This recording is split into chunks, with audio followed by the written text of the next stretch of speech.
इस भारत की भूमि पर, इस मृत्यु लोक में, पूरे विश्व में ऐसे कई घर हैं जिनके घर में गुजारा करने के भी आफत है। पहनने के कपड़े नहीं, किसी के यहां पर भोजन नहीं, किसी के यहां जमीन नहीं, किसी के यहां दुकान नहीं, कोई कोई पूरी जिंदगी किराए के मकान में निकाल देता है। नहीं, मेरा एक निवेदन है, इस कथा को जितने छत्रपति संभाजी नगर के श्रोता भाई बहन श्रवण कर रहे हैं उनसे निवेदन करूंगा, आप हाथ का ठेला लगा रहे हो, सब्जी का ठेला लगा रहे हो, फल का ठेला लगा रहे हो, धक्के की जिंदगी जी रहे हो, दरवाजे पर बैठे हो, कहीं ना कहीं तुम दास्य भाव की जिंदगी जी रहे हो, तकलीफ में जिंदगी जी रहे हो, बहुत दुख की जिंदगी जी रहे हो, बहुत कष्ट की जिंदगी जी रहे हो, उनसे केवल निवेदन करूंगा 3 महीने 2 जगह पर जल चढ़ाना प्रारंभ कर दीजिए, केवल 3 महीने। एक शंकर भगवान के शिवलिंग पर, दूसरा बेलपत्री के पेड़ के नीचे। 2 जगह पर जल चढ़ाना 3 महीने लगातार चालू कर दो, बाबा तुम्हारा हाथ पकड़कर तुम्हें उन्नति की सीढ़ी पर चढ़ा देगा। हमें कोई चमत्कार करना नहीं आता, और ना हम कोई तंत्र विद्या या मंत्र विद्या जानते हैं, ना हमारे पास में बेल है, ना हमारे पास में भभूति है, हमारे पास में तो केवल शिव का नाम है। आप श्री शिवाय नमस्तुभ्यम बोलो, ओम नमः शिवाय बोलो, नमः शिवाय बोलो, चाहे महामृत्युंजय मंत्र बोलो, उसका स्मरण करते करते भगवान शंकर के शिवलिंग पर जल, और उसी पात्र में जो जल तुमने शंकर जी को चढ़ाया है उसमें से बचा हुआ थोड़ा सा जल बेलपत्री के पेड़ के नीचे चढ़ाना प्रारंभ कर दो। अलग से बेलपत्री के पेड़ के नीचे चढ़ाने के लिए अलग से लोटा भर के जल जरूरत नहीं पड़ेगी। जो तुमने शिव जी को जल चढ़ाया, जो तुमने देवाधिदेव महादेव को जल चढ़ाया, बस उसी पात्र का जल शंकर जी को चढ़ाओ, उसमें से बचा हुआ थोड़ा सा जल बेलपत्री के वृक्ष के नीचे चढ़ाना प्रारंभ करना। कौन सा बेलपत्री का वृक्ष? जिसकी छाया आपके ऊपर आ रही हो।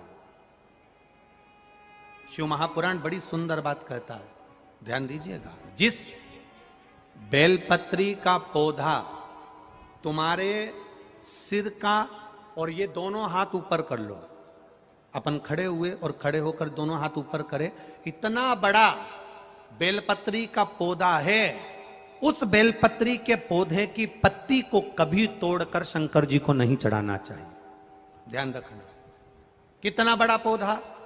आप खड़े हो जाओ और खड़े होने के बाद आपका हाथ ऊंचा कर लेना, इतना बड़ा पौधा है, उस पौधे की पत्ती बेलपत्री को तोड़कर शंकर भगवान को कभी नहीं चढ़ाना। शंकर भगवान को उस बेलपत्री को, उस वृक्ष की पत्ती को तोड़ना चाहिए जो वृक्ष तुम्हारे हाथ से थोड़ा सा ऊंचा हो, जिसके लिए तुम्हें हाथ और ऊंचा करना पड़ रहा हो।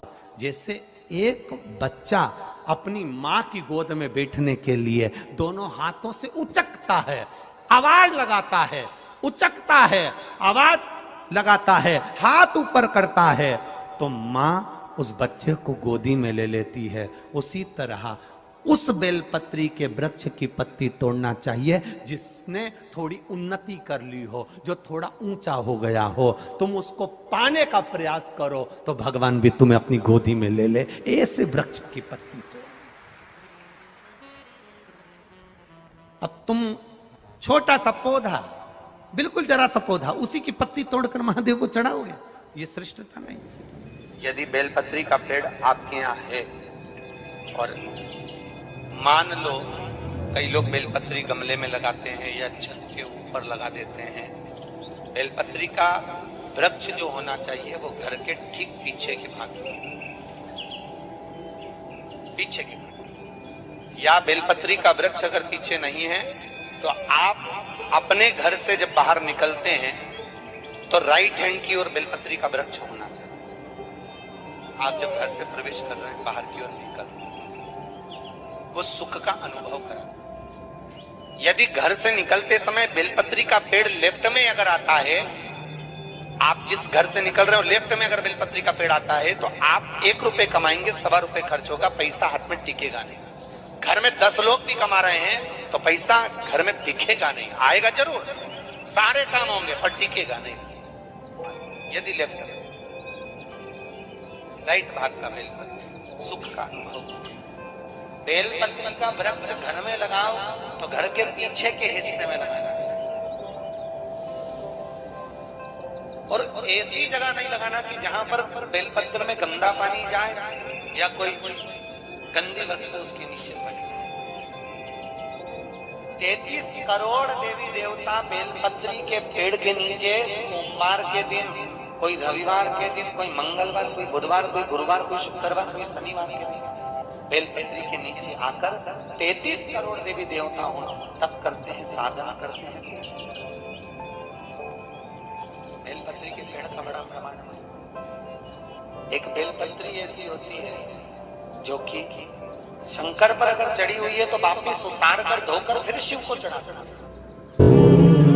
किसी व्यक्ति से कोई काम करवाना है, वो काम नहीं कर रहा, कोई फाइल आगे नहीं बढ़ रही है, कोई कार्य अटक रहा है, या फिर कहीं रुपया पैसा अटक गया हो, नहीं निकल रहा हो, तो एक जल के पात्र में जल भरकर 5 बेलपत्री शिव जी को समर्पित कर कुंदकेश्वर महादेव का नाम लेकर एक सफेद पुष्प बेलपत्री के ऊपर जो शिव जी को चढ़ाई है उस पर समर्पित कर जल जो लेकर गए हो, अपनी उस कामना को कर कि मेरा ये कार्य अटक रहा है, ये कार्य नहीं हो रहा, कुंदकेश्वर महादेव का नाम लेकर धीरे धीरे जल की धार चढ़ाइए। और एक बात हमेशा याद रखना, फिर निवेदन कर रहे हैं, अच्छे से समझ लेना, शंकर जी पर जब जल चढ़ता है, शिव जी का जब अभिषेक होता है, शंकर जी पर जब जल चढ़ाया जाता है, दूध चढ़ाओ, जल चढ़ाओ, कुछ भी चढ़ाओ, पर एक बात का स्मरण अपने जीवन में होना कि इतने ऊपर से मत चढ़ाना कि जल चढ़े और छींटे आपके ऊपर।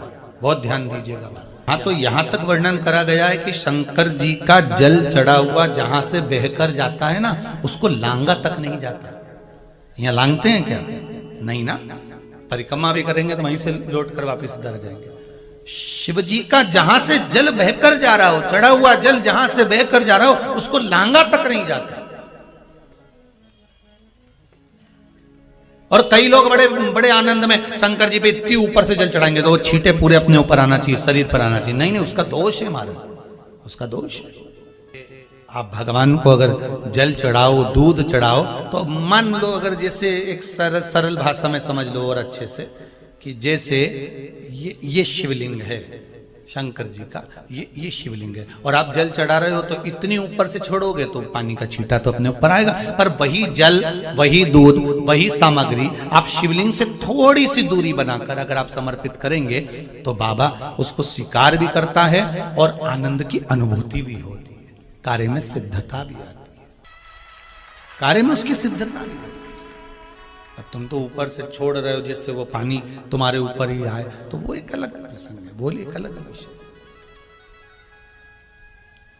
बहुत ध्यान देना महाराज, भगवान को कभी भी कोई भी सामग्री, जैसे भगवान के मंदिर में अगर फूल चढ़ाने जा रहे हो, भगवान के मंदिर में अगर पुष्प समर्पित करने जा रहे हो, तो फूल का मुख अपनी ओर नहीं होना चाहिए। फूल का मुख कहां पर होना चाहिए? जम के बोलो जरा, भगवान की